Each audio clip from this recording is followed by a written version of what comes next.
short story I wrote off of Blue Auburn by Sandra Minder Femme called A Soft-Spoken Denial. And this man here, in some form, way, or fashion, kicked me out of the country. He thought I was going to hurt him, and he gave me a restraining order all over the world.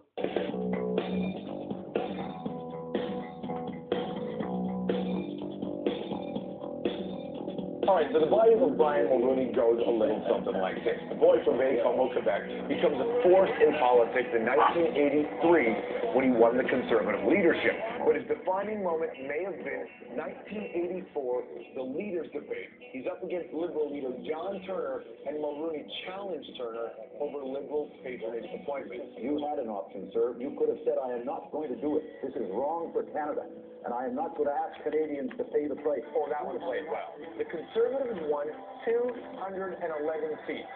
That is the largest majority in Canadian history.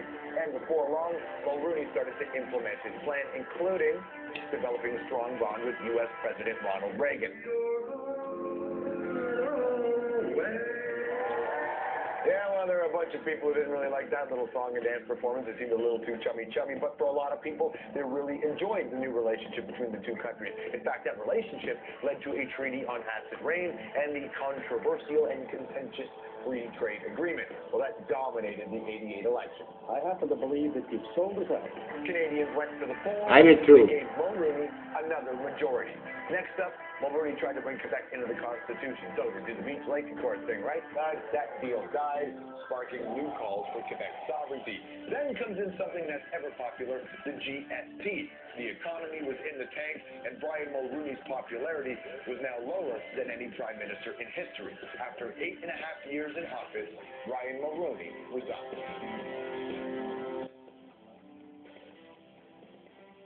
Right Honorable former Prime Minister Brian Mulroney, welcome. Thank you. So you're sitting there and you're looking across at all these people, these younger people who want to become the Prime Minister, and are you looking at them saying, don't do it? Well, we were saying earlier that when you go through it all and you look back on it, everyone thinks it was worth it.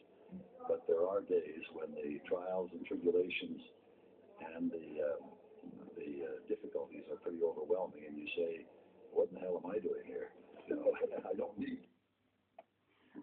Exactly. What the hell is he doing there? Still make that guy talk? This is a song dedicated to him, by the way. It's by an Irish band called Cotton Fields.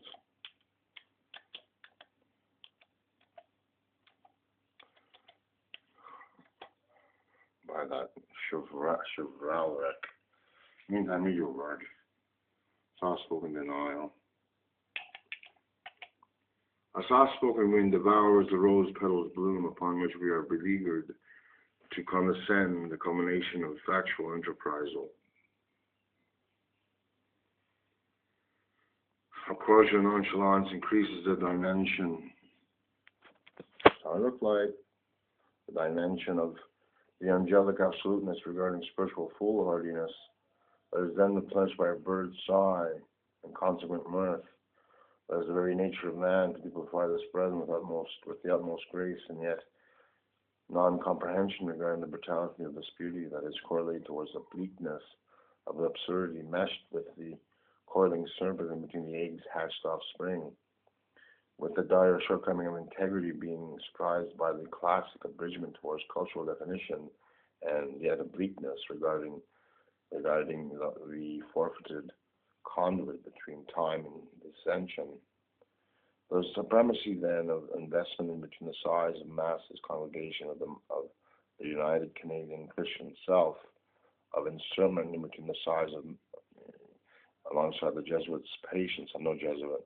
I love to have sex, smoke, and sometimes I do weird things to myself. Jesuits' patience concedes towards a better pacifistic enragement of mankind that is only self-assuring, if not definite, and yet so ensuing with often the bewilderment of God. Then the escapist would imagine of dementia is in the very eternal breath of the reliability of madness. in the stroke of the hidden grandeur of it all within the complicated aspects of theological differentiation. Often the ideological pursuit of cognitive recognition of one's own frivolity, that is a subsequent assuredness of the masses' reappraisal of the totalitarian submission of the shared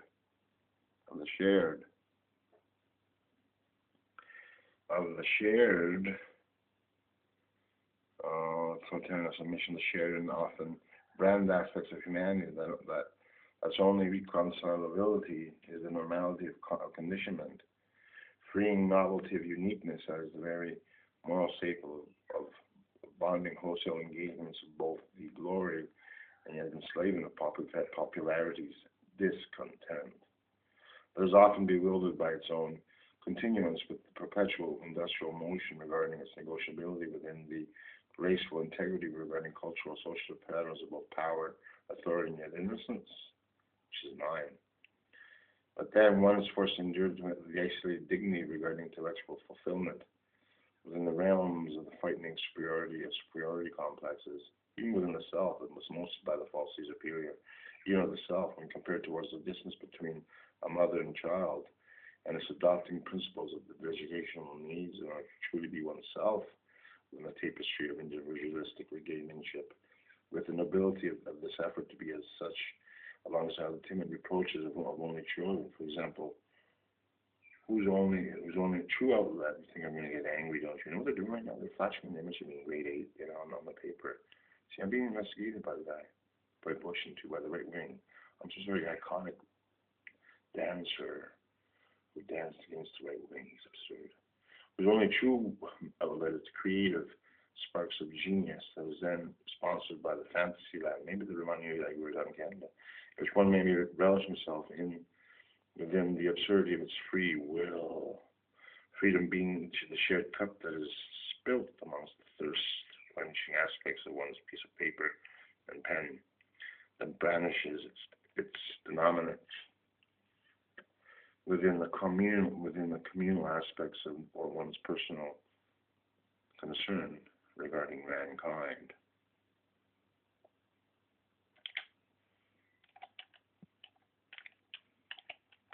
And this is what he did. He got crucified in the cotton fields back home. Over his mall. I have to go back a little bit. Pose, video. Of course, this is going to be in Italian, so it's going to have a racial slur to it.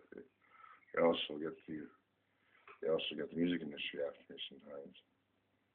But it's not showing up, is it? Yes, it is. And there they are. We've got 8 minutes to enjoy. Well, take me on, man.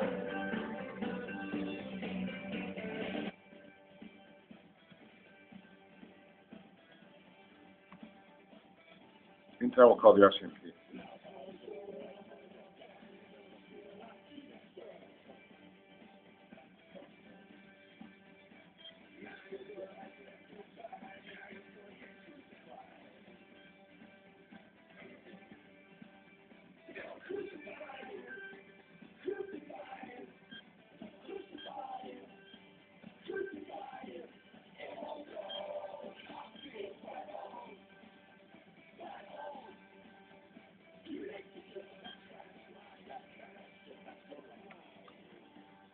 Oh, I had to carry that stuff back up in my head.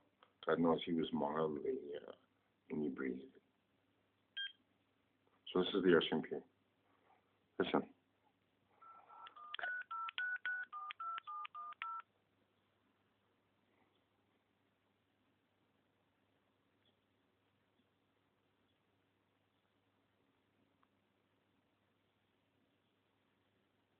No answer. They're busy. Or they hung up or whatever, but that was the fastest doing one. But learn it like this one and go ahead.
did put some electrodes in my brain, and my mother thought that I wasn't sane.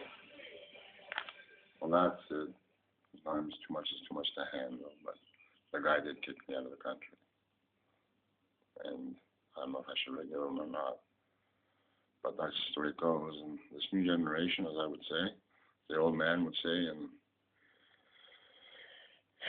from The Simpsons, which Bush said, I prefer the Waltons better than The Simpsons, it's kind of scary, frightening, absurd, creative, funky, groovy, as they all have been and as they always will. So go long, so far.